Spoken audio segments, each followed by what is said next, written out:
Aleluia! Oh, estava com saudade de você. Tá, perfeito. Isso, tecladista lá. Seja muito bem-vindo. Estou com muito... Pastor, muito obrigado, viu? Agradeço. Estava com saudade de você, viu? Eu tenho uma palavra diretamente no coração de você.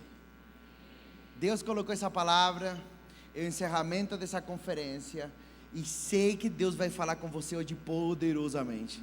Amém? Quantos vocês querem ouvir a palavra dessa noite? Amém. Aleluia. Feche seu coração, por favor. Pai, mais uma vez eu vou diante da tua presença. Eu preciso da tua graça. Não é minha oratória, não é minha capacidade, é o teu poder que vai transformar a mente e o coração de meus irmãos. Pai, eu te peço que hoje seja um derramar, que hoje tu fortaleças aquele que está abatido. Pai, fortaleça meus irmãos, que a fé de meus irmãos hoje seja renovada, no nome de Cristo Jesus. E a igreja diz? Amém. O título da pregação dessa noite se chama Dançando com Lia. Pelo menos tem um bom título, né?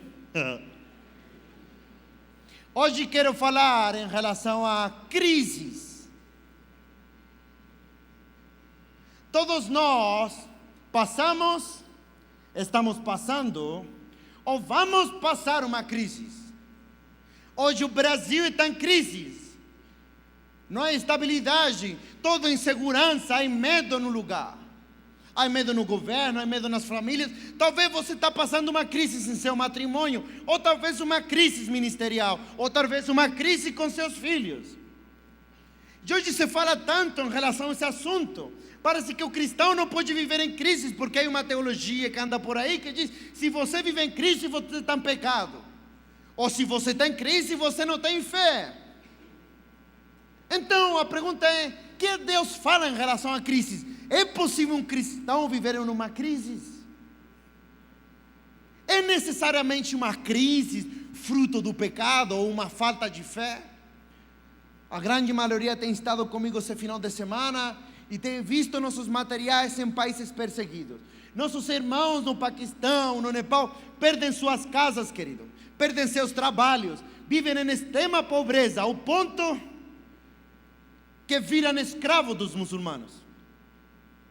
E não é por uma fé fraca, não. Eles perderam tudo por causa da sua fé, querido.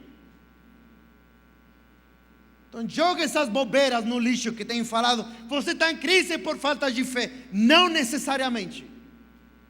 Amém?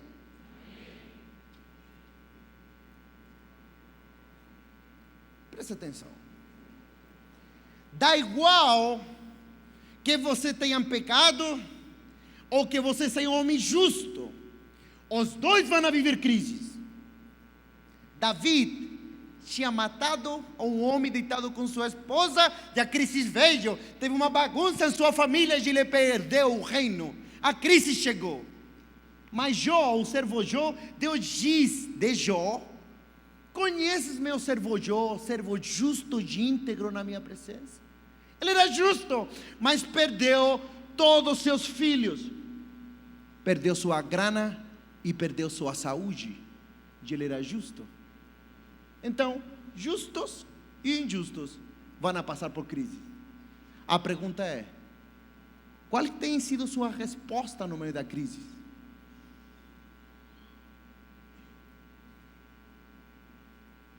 E quero que você abra sua Bíblia, por favor. Vamos ver a história de 3 amigos de Daniel no meio da crise. Abra sua Bíblia, por favor. No livro de Daniel, capítulo 3, verso 19.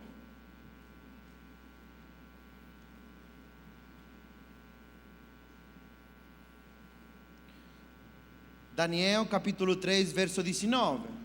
Se você não encontrou, vou lhe dar mais um pouquinho de tempo. Eu vou sentir saudade de você, hein? Se você encontrou, fale aleluias.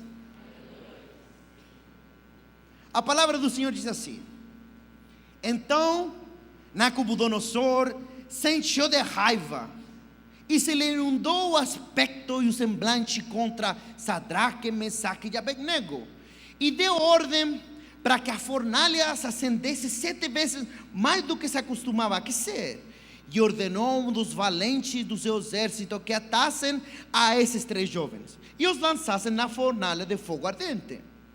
Então estes homens foram atados e vestidos de seus mantos, suas túnicas, seus turbantes e demais roupas, e foram lançados na fornalha de fogo ardente. Ora, tão urgente era a ordem do rei, e a fornalha estava tão quente, que a chama do fogo matou os homens que carregavam a Sadraque, Isaque e Abednego. E estes 3 meninos, os jovens, caíram atados, fale atados, dentro dessa fornalha de fogo ardente. Então o rei Nabucodonosor se espantou e se levantou depressa e falou e disse a seus conselheiros: não lançamos 3 jovens dentro da fornalha que estavam atados? E responderam ao rei: é verdade, o rei, lançamos 3 atados. Eu, porém, vejo 4 homens soltos que andam passeando dentro do fogo, e nenhum dano sofreram. E o aspecto do 4º homem era semelhante ao filho dos deuses. Então, chegando-se Nabucodonosor à porta da fornalha do fogo ardente, falou dizendo: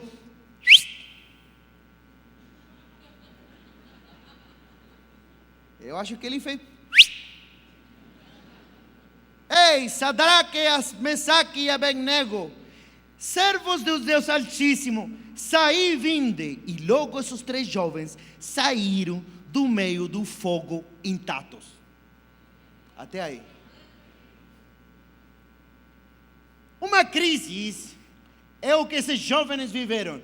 É uma situação onde você não tem o controle, querido, mas que gera graves consequências. Isso é uma crise. Crise é crise porque você perdeu o controle, querido. Esses jovens estavam atados no meio do fogo, a situação estava pegando fogo. Talvez você hoje está vivendo uma crise ministerial e sente que pegou fogo o negócio. Seu matrimônio, sua área financeira. Só você sabe a crise que você está vivendo. E vamos começar a ministração. Toda crise gera mudanças. O problema é que o ser humano odeia mudanças. É ou não é? Querido, quem não muda, não cresce. Quando você entrou ao reino de Deus, Deus lhe fez uma promessa, Filipenses 1,6, porque aquele que começou a boa obra vai ser fiel até o fim, até completá-la. Deus aceita você quando chegar ao reino de Deus como você está, mas por amor a você, Ele não te deixa como você chegou. Então, querido, entenda que Deus vai mudar você para a glória dEle, para que você se pareça a Cristo. Dá igual se você é um homem de Deus, querido. A crise vai vir e Deus vai usar ela para mudar você. Muitas vezes você tem orado assim: Senhor, traz meu esposo ao evangelho, Senhor. E Deus está lá no céu: tem certeza, filha? Eu tenho, tá bom. Eu vou ter que mudar ele. Eu vou ter que enfiar ele na crise. Aí você vem à igreja: Senhor, por que está tudo mal? E Deus te fala: mas eu te disse que vai salvar teu esposo. Cuide com aquilo que você pede, querido.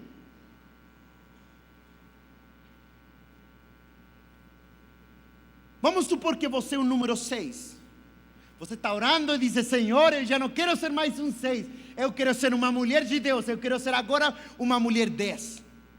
Quantas querem uma mulher 10 aqui? Você é um 6. Você 3 mais 3 dá 6. Deus diz: filho, você quer 10, tem certeza? Tenho. Então vou ter que mudar o processo.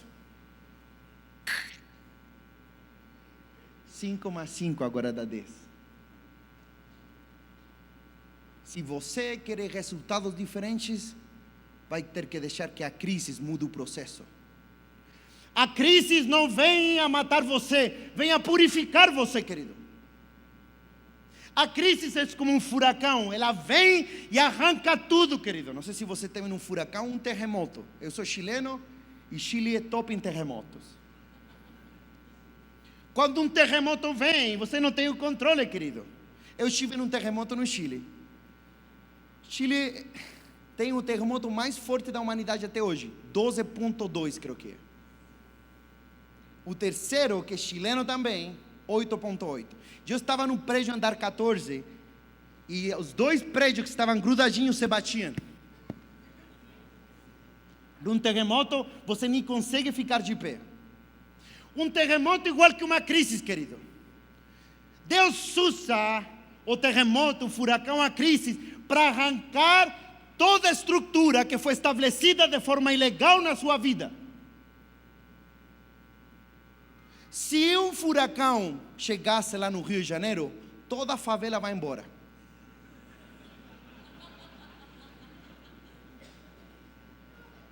Só fica o prédio que foi estabelecido legalmente e com fundamento.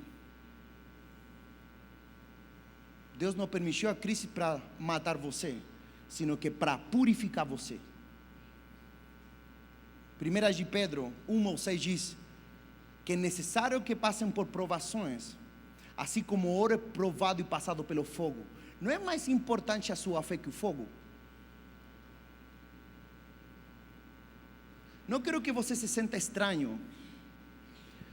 Sabem João Batista? Lembra de João Batista? Era o cara, um homem, era o cara, um amigo de Jesus Cristo, que tinha preparado o caminho. Quando encontra Jesus, João Batista disse: esse é o Cordeiro, ele é o Cristo, ele é o Messias. Eu não consigo nem encostar em seu calçado. E a crise chegou na vida de João Batista. Deus permitiu que João Batista fosse preso. Um homem de Deus estava preso. E agora que está preso, ele chama seu discípulo: venham, vão e perguntem naquele cara se ele era o Messias. Espera aí, mas ele não tinha reconhecido o Messias antes? Quer dizer que João Batista duvidou? E você deve estar se perguntando: mas por que duvidou? A pergunta não é por quê, é aonde ele duvida. Ele não duvidou quando tudo estava bom. Ele duvidou no meio da crise. Assim que você está normal, tá? Se João Batista duvidou, estamos todos no lucro.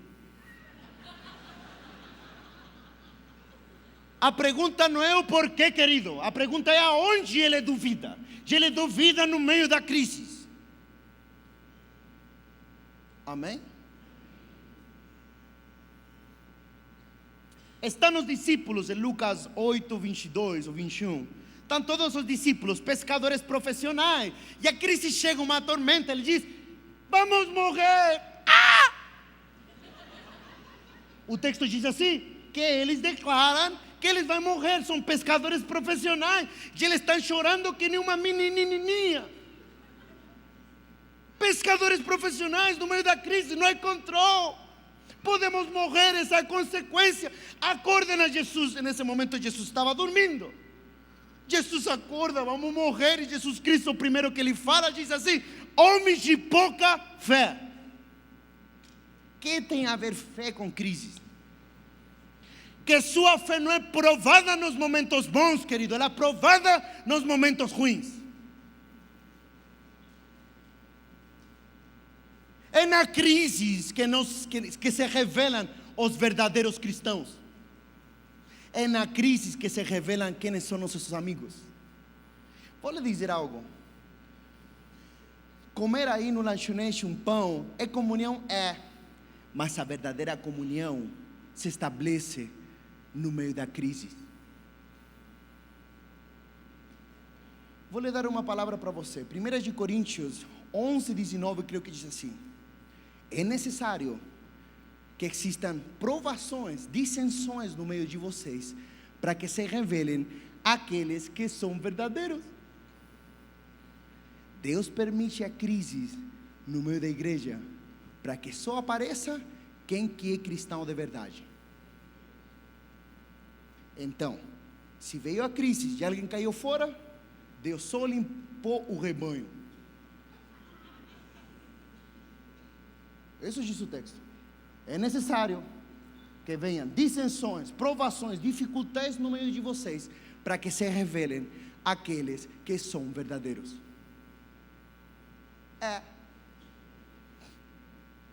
Que tem a ver crises com fé? É que sua fé é provada nos momentos de crise. Jesus Cristo, quando estava na barca, fala essa declaração: cadê a fé de vocês? 2 dias antes, Jesus Cristo tinha reconhecido que ele morreria numa cruz. Ele já tinha falado onde ia morrer. Eu imagino que Jesus Cristo deve ter olhado para eles. Eu não falei 2 dias atrás que morreria numa cruz. Eu não falei que morreria afogado. Porque as promessas de Deus são mais poderosas que as suas circunstâncias, querido. Deus prometeu que vai sair com você, querido.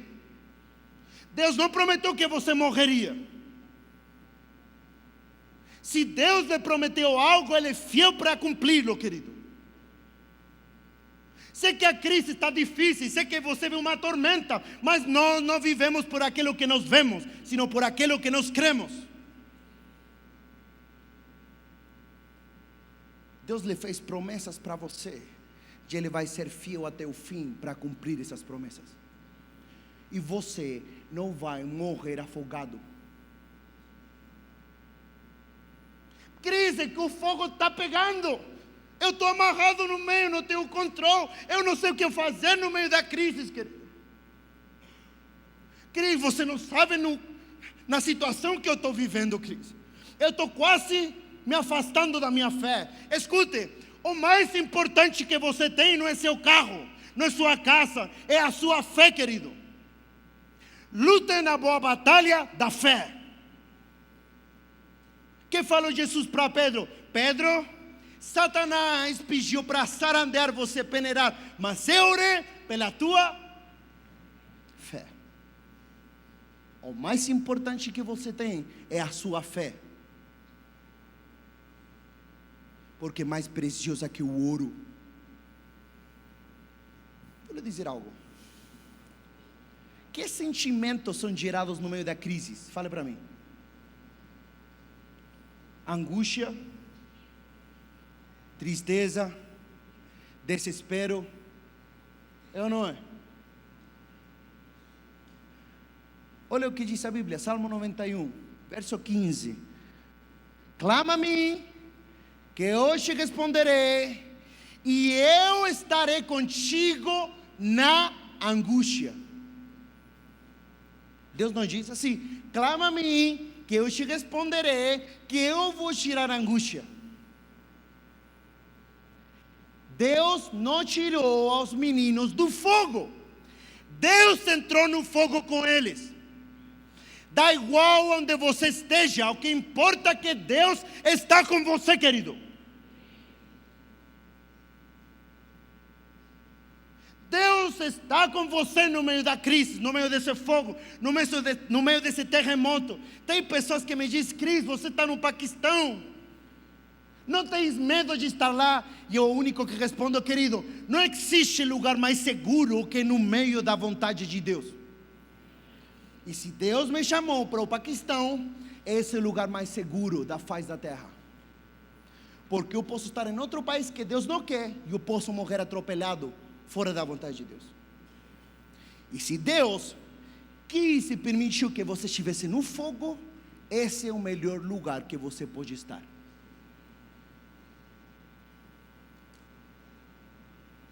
Porque a crise revela nosso caráter. Na crise, o mundo retém e é avarento. No reino de Deus, na crise, assim como a viúva estava a ponto de morrer numa crise financeira, ela revelou seu caráter e ela deu. O que você revela no meio da crise? Rebelião, avarícia ou unidade e generosidade? O que está revelando o teu caráter?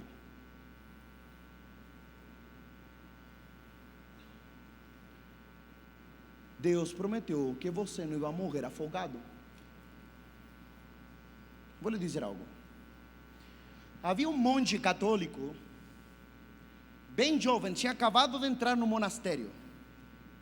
E quando ele chegou no monastério, estavam todos os monges, os padres mais velhos. E chamaram: e aí, João, seja bem-vindo ao monastério, você é o novinho agora, você é o calouro. E começaram a suar ele. E falaram: João, vai lá na janela, as vacas estão voando. E todo mundo: vai lá, vai ver, estão voando as vacas. João vai, você chega na janela e começa: cadê? Não estou vendo as vacas. Nesse momento volta João e todos os monges estavam rindo na cara dele, estavam fazendo xixi de tanto rir. Aí os monges mais velhos falam: João, estávamos suando de você, como você acreditou que as vacas estão voando? E Joãozinho respondeu: eu prefiro crer que as vacas voam, que um homem de Deus está mentindo. Eu prefiro crer que nosso Deus fala a verdade, a que Ele é um mentiroso. E Ele falou que o justo não vai mendigar o pão. E de igual que o Brasil se afunde, o justo não vai mendigar.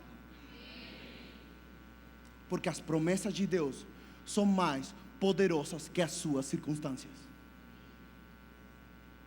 Porque o quarto homem está dançando no meio do fogo com você. Ele sente como você, ele vê como você e caminha com você. Talvez você não é cristão, talvez você diz: Cris, eu não tenho tido um encontro. Sabe qual que é a diferença de alguém que é filho de Deus e alguém que não? Os dois passam crises, os dois vivem crise. A diferença nossa é que sabemos que Jesus está conosco. A pergunta é: você tem certeza que Jesus Cristo está com você?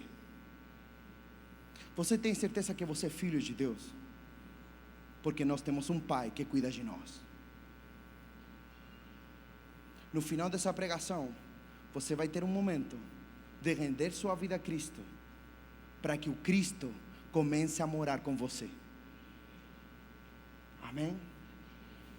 O nome dessa pregação se chama Dançando com Lia. E quero lhe contar por que coloquei esse nome.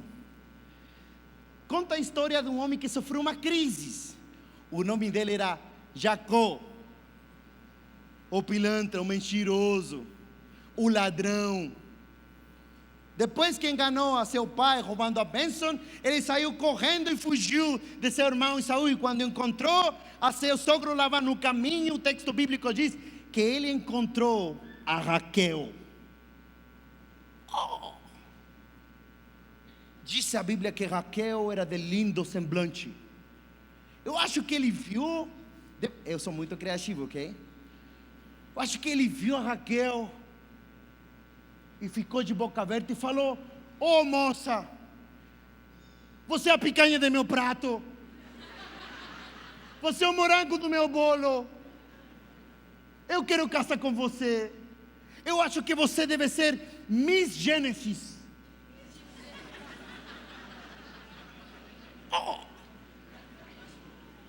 Aí falou: eu estou quebrado, mas vou casar com você mesmo. Foi falar com Labão, falou: Labão, eu conheci tua filha, ela deve ser Miss Gênesis, super linda. Olha, eu preciso casar com ela, qual que é a dote? Aí Labão diz: é uma coisa pouca, né? Trabalha, sei lá, 7 anos.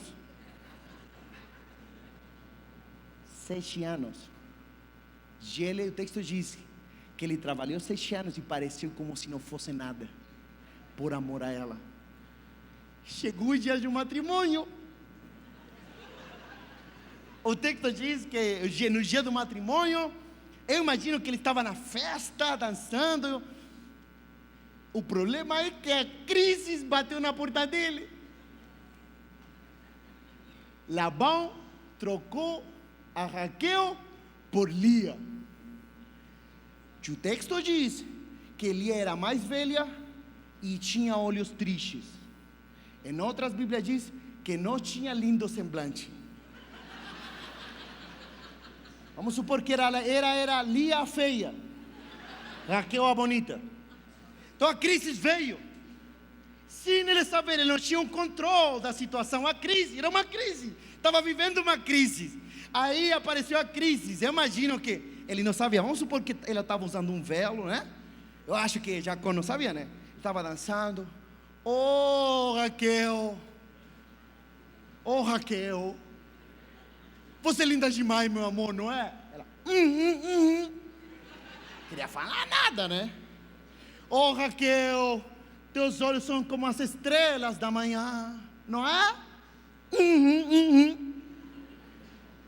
Eu imagino todo mundo sentado lá, comendo o arroz com azeitona e todas essas coisas que se comem aqui no matrimônio. E eles foram na última tenda até noite de avivamento.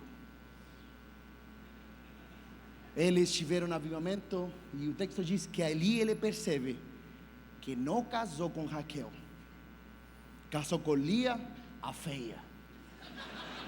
Eu imagino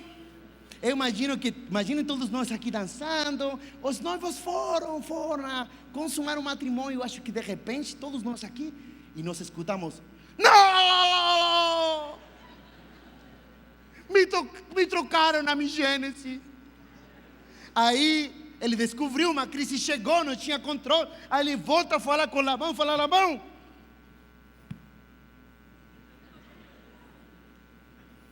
ele fala assim, olha o que fala.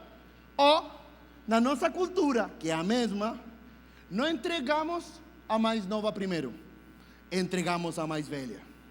Lamentavelmente era a mais feia.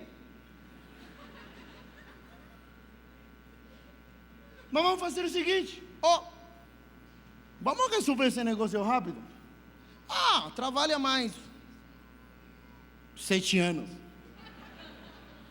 E ele trabalha mais 7 anos por Raquel. Preste atenção aqui. No Chile, quando você está passando por uma crise, o chileno vai te dizer assim, por exemplo, se você me encontrar na rua, eu perdi meu trabalho por causa da minha fé, sei lá, o governo está complicado, não há, sei lá, pensa em qualquer crise matrimonial. Aí vem meu amigo e fala, e aí, chileno, como você está? Vou te falar cara, eu estou dançando com a mais feia. Jacó literalmente dançou com a mais feia.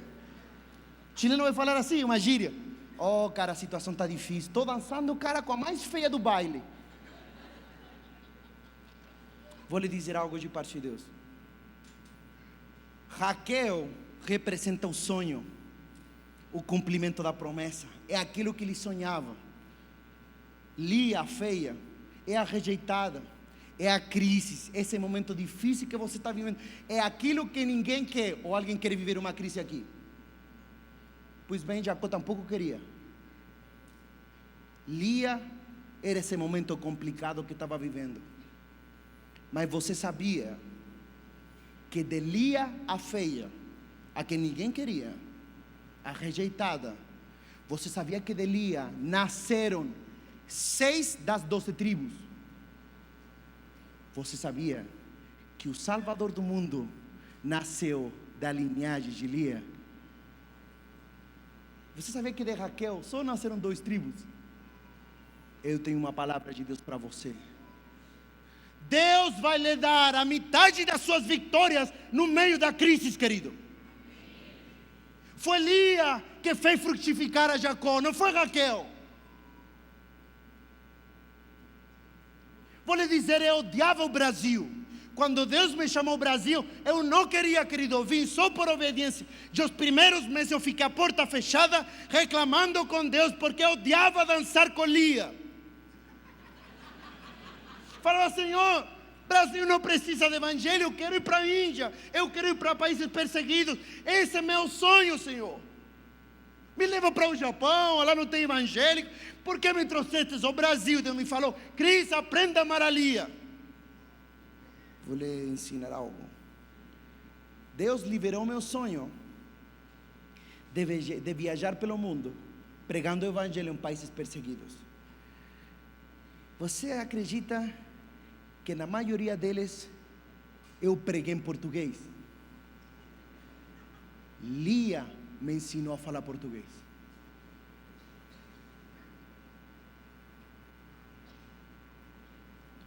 Você não tem o controle da crise, mas você se pode ter uma atitude saudável no meio dela.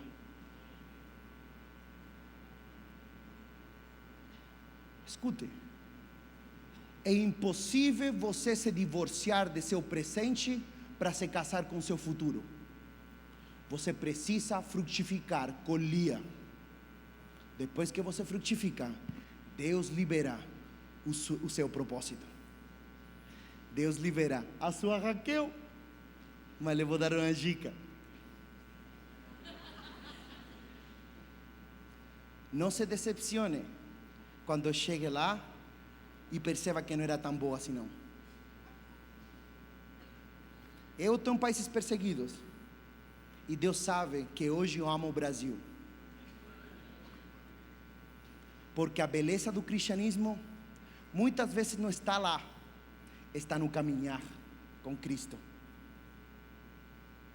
Aprenda a dançar com Lia, ame ela, frutifique na sua cela onde você está.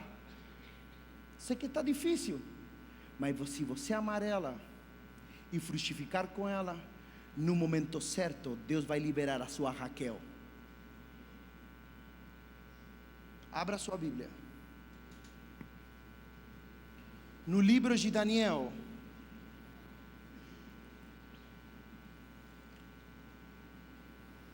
No livro de Daniel, em Daniel, capítulo 2, verso 20.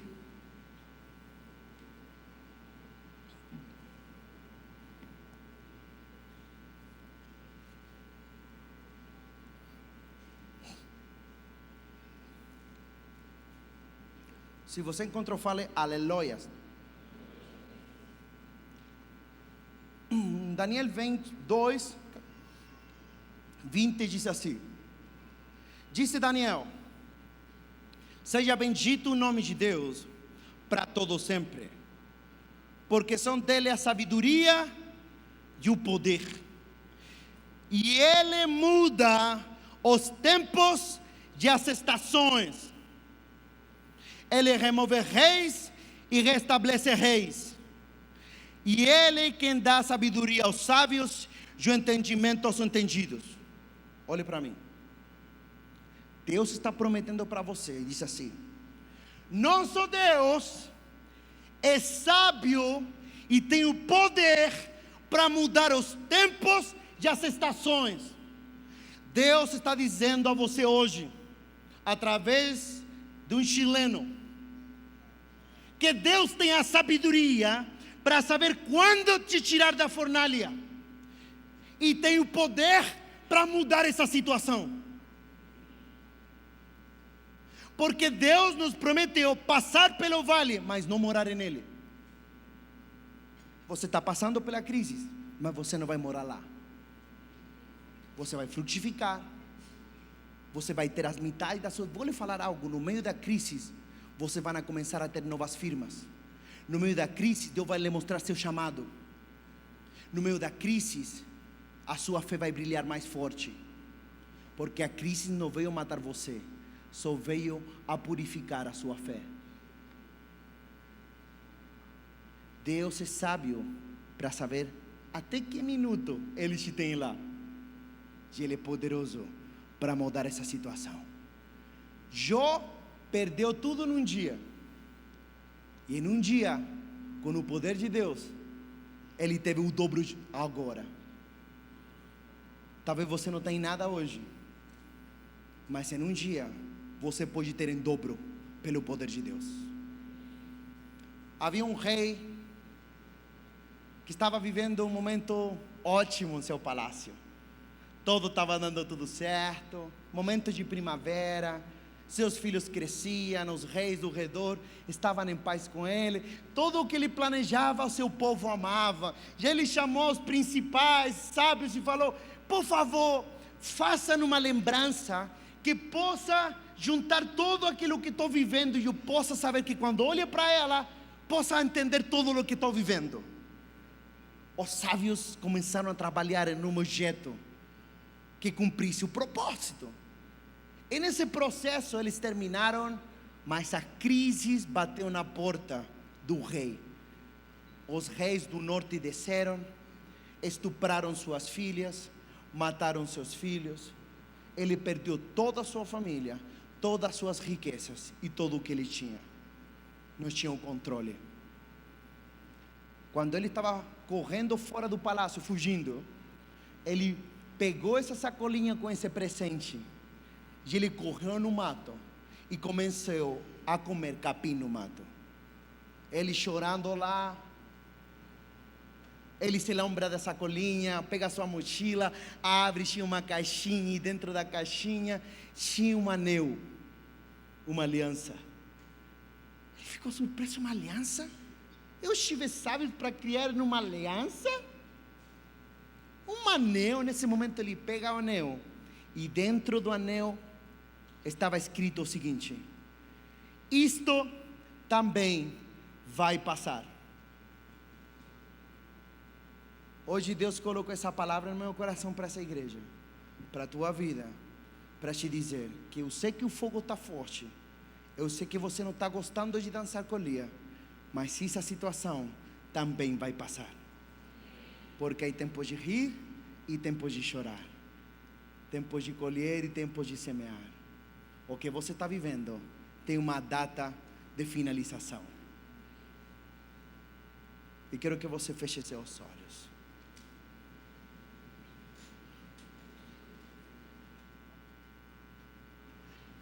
Feche seus olhos, por favor. Só você sabe da crise que você está vivendo. Essa crise é tão secreta que você não tem falado para ninguém disso, Senhor. Tem pessoas aqui que têm sofrido crises na sexualidade. Tem pessoas aqui que estão em crises no ministério. Estavam pensando em sair. Talvez a tua crise é que você não tenha Cristo. Talvez quando vem a crise você não tem ninguém, você não tem certeza. Hoje o quarto homem está dançando com você, meu querido. Senta a presença de Deus te envolvendo. Senta a glória de Deus envolvendo a tua vida, querido. É o quarto homem dançando no meio do fogo. Talvez esse fogo está pegando fogo demais. Você está chorando em segredo. Há pessoas aqui que estão desempregadas há meses. E hoje seu matrimônio está em crise. Tem pessoas aqui que estão dizendo: Senhor, eu vou desistir do meu chamado, não está dando certo. Deus me diz que te diga: aguarda mais um pouco. Fica mais um pouco, que a data já está pronta. Não vas a viver no vale, vas a passar no meio dele. Se você está num momento de crise, ou você não tem a Jesus Cristo como Salvador, e você precisa que um irmão como eu ore por você, para que juntos tomemos essa carga, eu quero que você saia de seu lugar, valentemente, venha para a frente, que eu vou orar por você, para que Deus renove suas forças.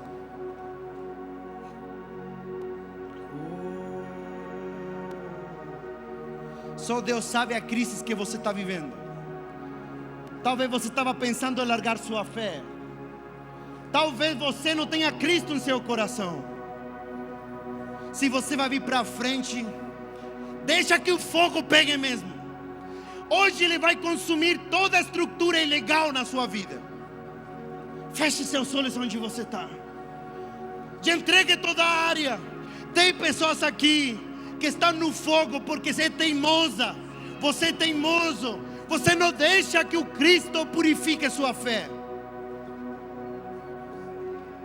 Quero que você que está aqui, você tem certeza que quer que Deus acabe com essas estruturas ilegais? Você quer que acabe esse tempo?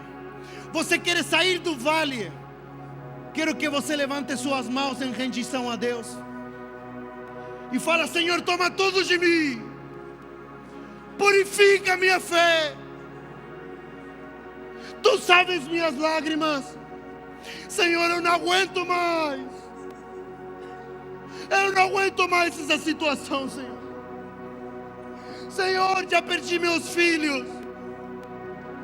Eu estou perdendo meu matrimônio. Senhor, a crise da solidão veio. Eu me sinto sozinha, sozinho demais.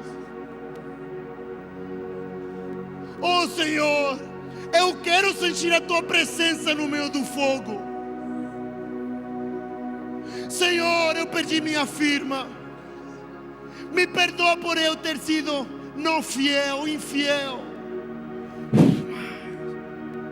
Levante suas mãos, você vai sentir a presença do quarto homem, o Cristo, abraçando você mais, Espírito Santo. Deixa que Ele chore contigo. Deixa que Ele entre em cada área. Rende tua vida. Talvez você não tenha rendido sua vida a Cristo. Renda a sua vida ao Cristo. Ele vai tomar conta da sua vida. Deixa que Ele tome o controle de seu matrimônio, de seu ministério. Para de ser teimoso.